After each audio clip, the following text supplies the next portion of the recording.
What if hell wasn't fire and brimstone and rivers of lava? What if it was an endless library where you're tasked with finding one specific book in order to escape? There could be countless versions of hell that reflect our deepest fears and desires. I recently read two short and kind of silly little books about completely different versions of hell, or what the afterlife could be like, and I used the word silly kind of jokingly though. I mean, both of these books were funny at times, injecting a good dose of dark humor here and there, and honestly those moments of levity were needed because the remainder of the time we spent in these worlds is pretty brutal, heartbreaking, and for lack of a better term, hell. I will see you in hell! A Short Stay in Hell by Stephen L. Peck follows Soren Johansson, who lived his entire life as a devout Mormon, and the story begins right after he's died of brain cancer and he finds himself in hell. But hell for him is a seemingly infinite library. He learns that he isn't damned for eternity though. Contrary to popular belief, hell is actually temporary and meant for reflection and reformation. The task he's given to escape hell is to find the one book that contains his entire life story. The catch is that this library contains every possible book that could ever possibly be written, so good thing he has all of eternity to look for it. The Divine Farce by Michael Graziano follows a group of souls that find themselves in a more chaotic and absurd version of hell. The story opens with our group of three main characters tightly trapped in some kind of cement cylinder. They are so tightly packed against each other they can't even sit down, they're in constant contact with each other. Time, space, and even their sense of self seems to melt away as what feels like eternity ticks by. This book blends humor and horror to force us to confront justice, morality, and the absurdity of existence. Sorry if you can hear my dog barking, it's been raining the past couple days, so he is really wound up and running around outside, yelling at all the other neighborhood dogs. Both A Short Stay in Hell and The Divine Farce use the concept of hell as a lens to explore existential questions. While the hell that Peck depicts is meticulously structured, we're even given a brief peek at the bureaucratic machine that makes it run. Divine Farce uses a more chaotic and unpredictable afterlife. I want to talk about how each of these books use two very different versions of hell to explore similar and completely different ideas.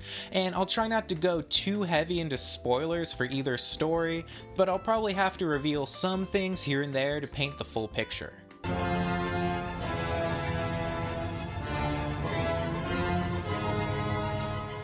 In A Short Stay in Hell, hell seems to be an infinite library, but it's actually very finite. It only has every book that could ever be written, so given the fixed number of characters in the alphabet and the fixed number of possible combinations, there is a finite number of books in the library. Unfortunately for the protagonist of this story, that number is incomprehensibly large. The shelves are packed with books in all directions. He can't even see how high or how low the floors go. He's told by an administrative demon at the beginning of the book that he won't be in hell forever though, and all he has to do to get out of this hell is find the one book that contains his entire life story. And we follow him for what could be millions of years, maybe even longer, as he wanders that never-ending library trying to find his book. I'm looking for a book. In The Divine Farce, the afterlife that our protagonist finds himself in is much more chaotic and inherently more violent. We're kind of made to assume that they're in hell, but we're never outright told that's where they are. The story just opens up with them trapped in the cement cylinder with some kind of goopy sustenance dripping from the ceiling and a metal grate to stand on that their waste passes through. Our three main characters spend an unknowable amount of time pinned against each other in this cement tube, until one day they manage to chip through the wall and find themselves in a chaotic cave system filled with other lost souls who flow from cavern to cavern like a human river.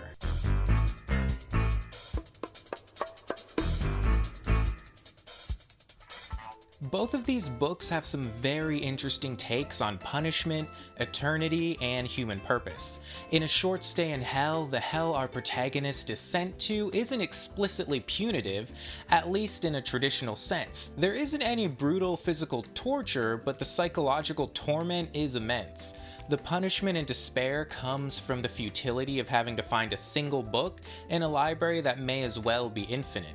Technically, the task is possible since he has all the time of the universe to complete it, but knowing the vast tedium it requires is enough to extinguish all hope. I feel this depiction of hell reflects a more modern existential view of hell as a state of mind rather than a place of physical suffering. The hell in the Divine Farce feels more overtly punitive and designed to inflict suffering. The cement cylinder our characters awaken to find themselves trapped in seems unbearable from the very beginning. They're pinned together so tightly that they can't sit, they can't not constantly be in contact, and they can't find any relief from standing constantly. As the years fly by, and maybe even centuries, our three main characters become dependent on each other. The intimacy born from being so close for so long almost melds them together as one being in their mind. We are one big happy fleet.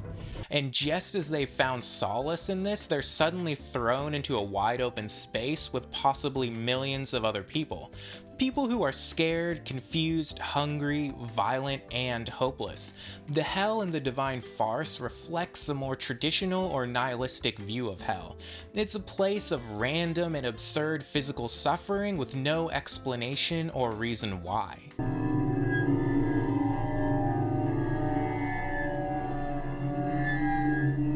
These books portray eternity in different ways, but in both stories, eternity is instrumental in the process of torment.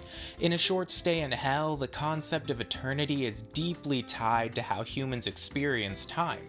The library is technically finite, but the scale and scope of the physical space is so incomprehensibly large that it may as well be infinite. A section of the book that illustrates that vastness beautifully is when the protagonist finally decides that it's time to start the search for his book in earnest. And in order to do that, he needs to get to the bottom floor of the library, and the quickest way to get there is to jump. He falls for hundreds, maybe even thousands of years before he hits the bottom. He starves to death several times and is resurrected only to discover that he's still falling. The way that eternity is used in this story reflects how absurd human existence can be in the face of cosmic scales of time and space. In the Divine Farce, eternity is portrayed as cyclical and chaotic. Rather than the more structured setting we saw in A Short Stay in Hell, the characters seem to be trapped in an endless loop of suffering and confusion. Yeah, I'm suffering. And just as they've begun to make a little sense of their situation and establish some stability, they have it ripped away as they're thrust into another cycle of torment. Where A Short Stay in Hell depicts the eternal task as linear, there's a clear goal or end, it's just so impossibly vast that humans could never fathom reaching the end. The Divine Farce presents a more nihilistic view of eternity. It's just a meaningless, chaotic, repetitive cycle. There is no clear beginning or end, just an uncontrollable flow of human bodies from one cavern to another.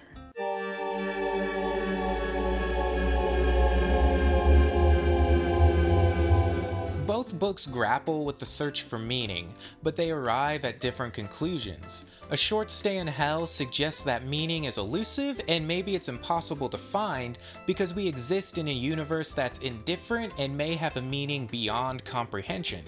The Divine Farce says that maybe there is no meaning at all. The main character is constantly trying to apply purpose and order to a situation, but he ultimately finds himself to be trapped in a chaotic cycle of suffering where purpose is non-existent. Sometimes there is no purpose to life.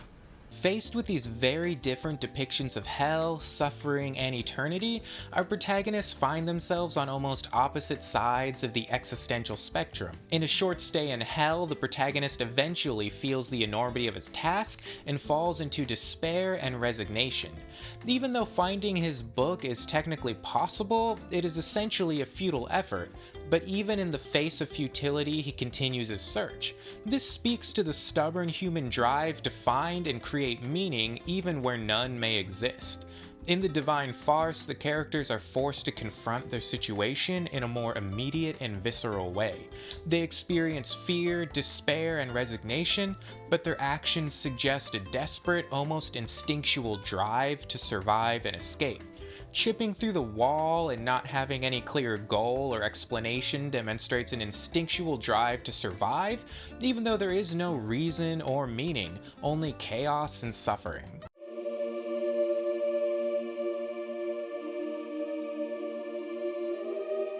The idea of divine justice has been a staple in religious and philosophical thought for probably as long as either has existed. In the most common of terms, it's usually seen as a system where those who lived good lives, and whatever qualifies as good, are rewarded, and those who were evil are punished in the afterlife. On the surface, that all seems well and fine, but a lot of these systems of justice and balance and fairness are very human concepts. Concepts that are being applied to a world we have no hope of actually ever understanding. If there's something divine, all-knowing, or omnipotent on the other side, who knows how they actually operate? Divine justice could be just and logical, but it could also just as easily be arbitrary, chaotic, and even absurd. In A Short Stay in Hell, the punishment that our protagonist is giving feels very arbitrary. On the surface, the task he's given to escape hell is simple, he just needs to find the book with his life story. But the setting in which he has to do that pretty much makes the task impossible. The entire situation is maddening and would rightfully send anyone into a pit of despair. But why was he sent to hell in the first place? Why have the scales of divine justice tipped in the direction of punishment? The only reason we're given is that he happened to choose the wrong religion in which to live his life by. He wasn't particularly evil during his life, and by most standards he did a lot of good, but he unfortunately didn't choose the one true religion, which the book says is Zoroastrianism.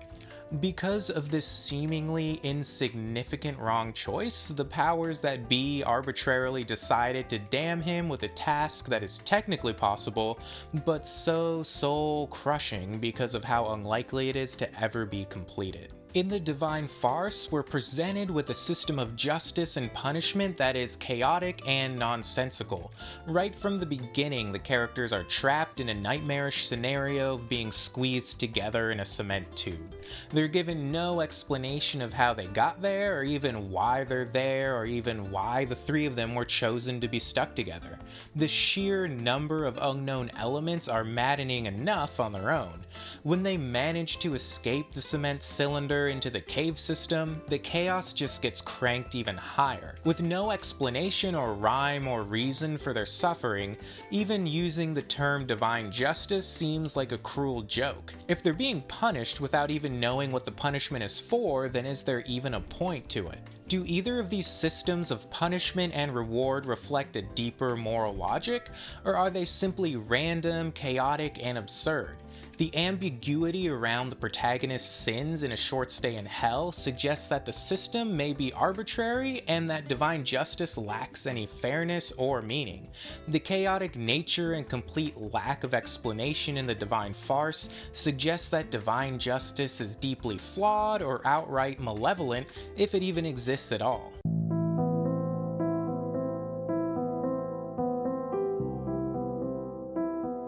So what's the point of anything, man?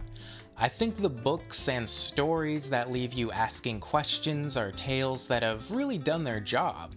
And both A Short Stay in Hell and The Divine Farce have left me wondering a lot of things. Like, what does it mean to suffer? If you're being tormented for eternity, do you need to know the reason and parameters around why it's happening?